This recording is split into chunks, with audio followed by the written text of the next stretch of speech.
안녕하세요, 조입니다. 반갑습니다. 오늘은 일요일인데 저는 사무실에 나와서 일을 하고 있어요. 왜냐면 발등에 불이 떨어졌기 때문에 그래요. 저는 사실 이제 이렇게 막 긴박하게 살아가는 거에 뭐 익숙한 건 아니에요. 사실 솔직히 말씀드리면은 이 긴박한 이런 인생이, 라이프 스타일이 언제 시작됐냐면은 에어비앤비가 고꾸라지면서부터 시작된 건데, 잠시 한숨을 돌렸다가 다시 이제 긴박한 상황으로 돌입이 됐습니다. 그래서 정말 열심히 일하고 있어요. 제가 할 수 있는 거는 지금 다 하고 있습니다. 근데 뭐 그렇게 스트레스는 받지 않아요. 왜냐면은 목표가 있기 때문에 그래요. 비전이 있고. 그냥 이런 것들은 사소한 파도, 아주 잔잔한 파도와 같다고 저는 생각을 합니다.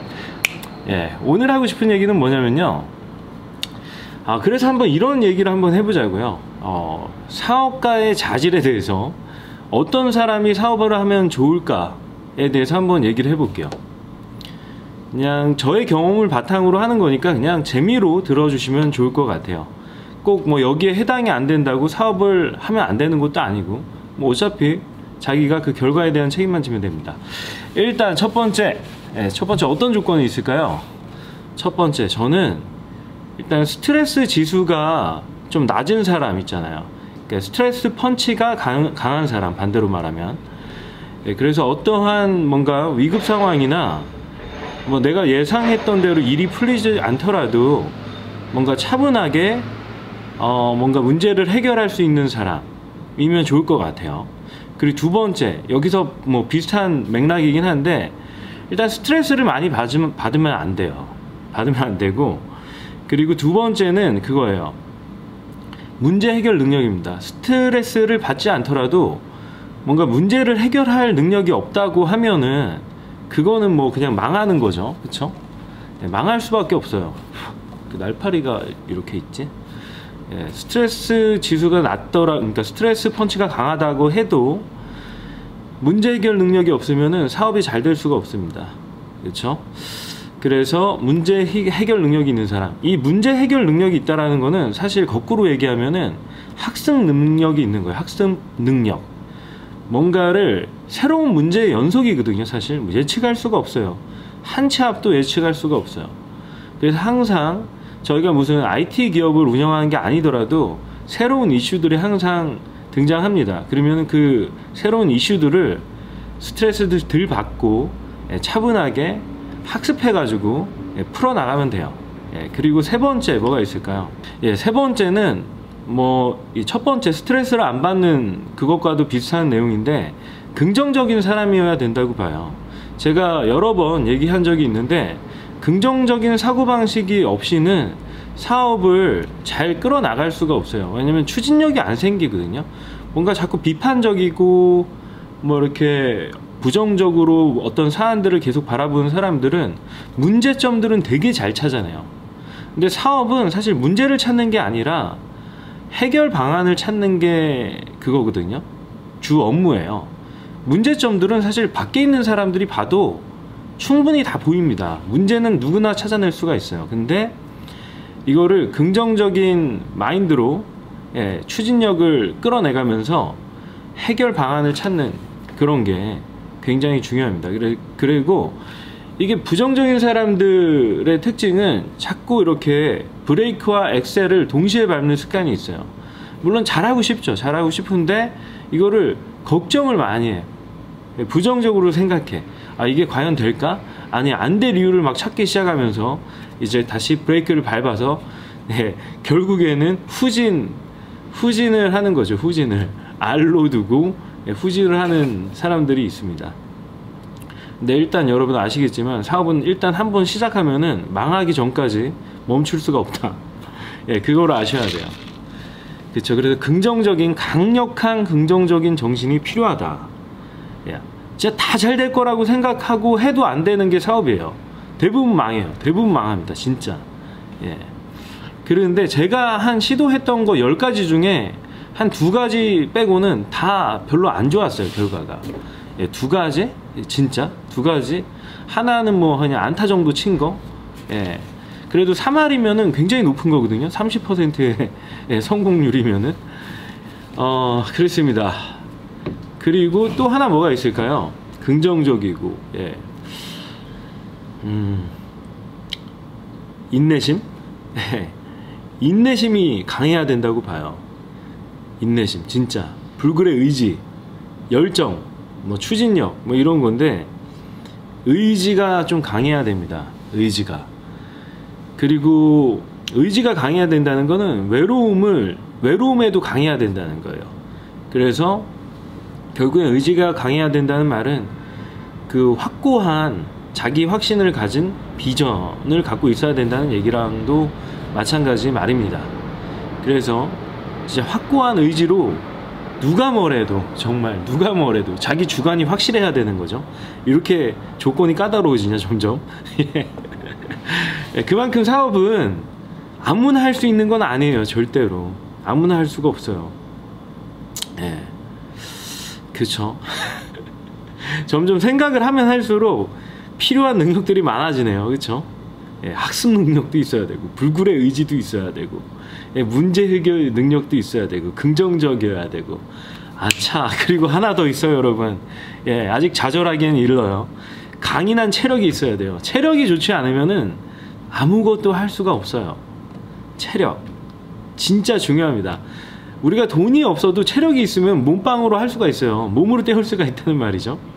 그래서 강인한 체력, 진짜 하루에 한 15시간을 일하고도 지치지 않는 체력이 있어야 됩니다. 그래서 제가 자꾸 젊었을 때 20대 때 해야 된다는 말을 그렇게 많이 하는 거예요.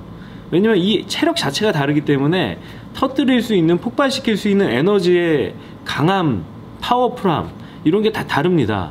예, 그래서 젊을 때 하자. 예, 그렇습니다. 그 뭐 책임감, 이건 뭐 당연한 거고, 책임감. 자기가 결정한 거에 모든 걸 책임진다. 자기가 결정하지 않고 뭔가 직원을 시켰는데 직원이 실수했어. 그것도 다 사장이 책임져야 되는 거예요. 그쵸? 그래서 모든 걸 다 책임진다는 자세, 그 자세가 있어야지만 또 성장을 할 수가 있거든요. 이게 뭐, 이건 내가 안 했으니까 내가 책임 안 질래 하면은 이게 성장이 안 돼요. 이 리더십의 그릇이 커지지가 않아요. 예, 그리고 그런 리더는 잘 따르지도 않죠. 또 뭐가 있을까요? 네. 또 뭔가 통찰력? 예, 통찰력과 관점?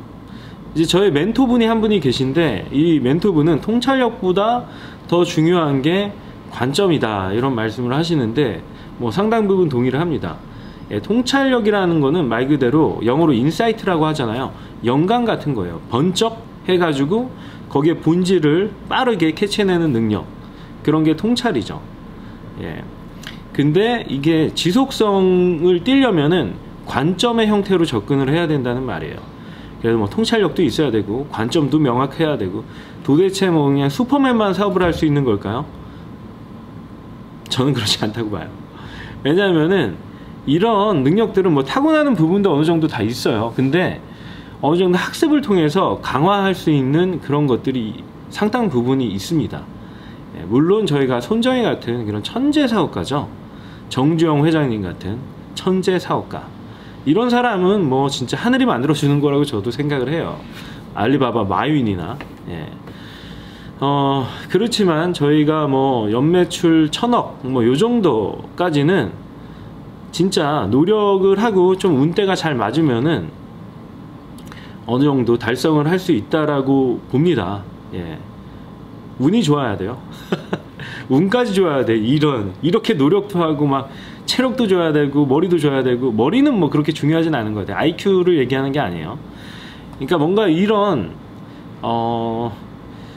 이 뭐라 그럴까요? 저는 오히려 그 사회적인 지능이 더 중요하다고 봐요. 직장 생활에서도 SQ라고 하죠.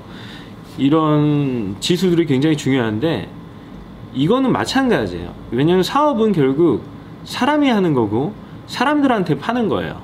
그렇기 때문에 이런 사회적인 지능이 높으면 굉장히 유리합니다. 그래서 뭐 인문학 많이 강의하잖아요. 그게 사람을 알 수 있는 그런 도구기 때문에 강조를 하는 거죠.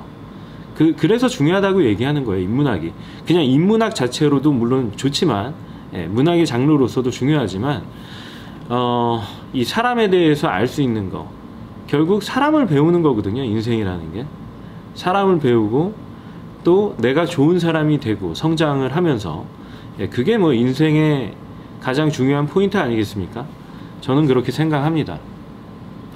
그래서 뭐 사업을 잘하기 위한 사업가의 자질에 대해서 간단하게 얘기를 해봤는데 참 어려워요. 사업이라는 게. 저도 지금 뭐 본격적으로 사업을 한 거는 한 30살부터라고 볼 수가 있어요. 그러니까 사업자의 형태를 띠고 한 게 20대 후반, 한 28, 직장을 퇴사를 하고 나서 그러기 때문에 뭐 한 10년 넘게 해온 거죠.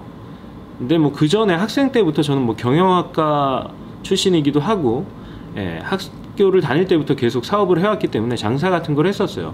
뭐 자판기를 사가지고 설치해가지고 운영을 해보고 친구들이랑 그리고 뭐 슈크림 가게에서 알바하면서 뭐 슈크림 가게 창업에도 도전도 하고, 그리고 또 배달형 햄버거, PC방이 막 생길 때 햄버거를 배달하면 괜찮겠다 생각해가지고 저희 어머니가 햄버거를 잘 만드시거든요. 그래가지고 햄버거를 만들어서 아버지 핸드폰 빌려가지고 스티커 전화번호 만들어서 햄버거, PC방이랑 만화방에 햄버거도 팔아봤습니다. 그런 식으로 뭐 지금까지 계속 시행착오를 하고 있어요.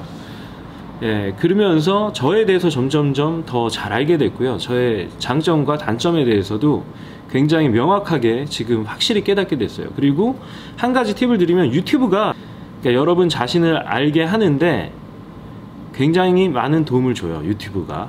그래서 유튜브가 뭐 흥하던 뭐 망하던 그거는 크게 중요하지 않아요. 물론 잘 되면 좋겠죠. 근데 이거는 약간 불확실계예요.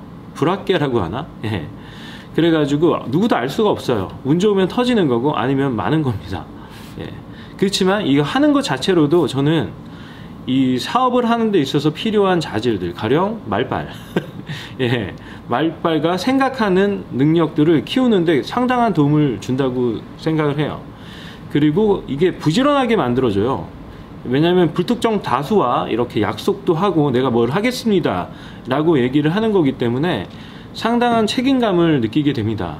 그래서 여러분들을 성장시키는데 유튜브가 굉장히 좋은 도구라고 저는 생각을 해요. 그래서 사업을 하시기 전에 SNS들을 키우라고 제가 항상 얘기했었잖아요. 근데 유튜브를 가장 추천드릴게요. 말하는 능력, 대인관계, 그리고 진짜 좋아요 이게. 그리고 나중에 이게 여러분이 사업을 하든 안 하든 이 유튜브를 통해서 할 수 있는 것들이 굉장히 많아요. 그래서 끝으로 유튜브를 추천을 드리면서 영상을 마치겠습니다. 그래요. 그러면 다음 영상에서 뵐게요. 참! 그리고 제가 지금 오피스 메이트를 찾고 있어요. 제가 지금 현금 흐름이 좀 안 좋아져 가지고 저희 사무실이 한 70평대 사무실이거든요.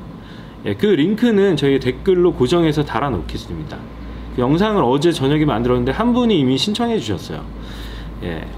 조건은 이렇게 한 자리 한 테이블 제가 세팅해 드리고요. 편하게 다 쓸 수 있습니다. 같이. 그리고 지금 유튜버 분들에게 가장 추천드려요. 왜냐면 지금 유튜버 장비들이 대략 한 1000만원어치가 있거든요. 1000에서 한 2000만원어치 정도 되는 것 같아요. 이것저것 다 하면은. 그렇기 때문에 그 장비도 다 무료로 이용하실 수가 있어요. 그리고 이 전체 한 6명에서 맥시멈 8명까지만 받을 예정이기 때문에 뭐 쾌적하게 사용할 수 있을 겁니다. 그래요. 아무튼 영상 시청해주셔서 감사드리고 저는 다음 영상에서 뵐게요. 감사합니다.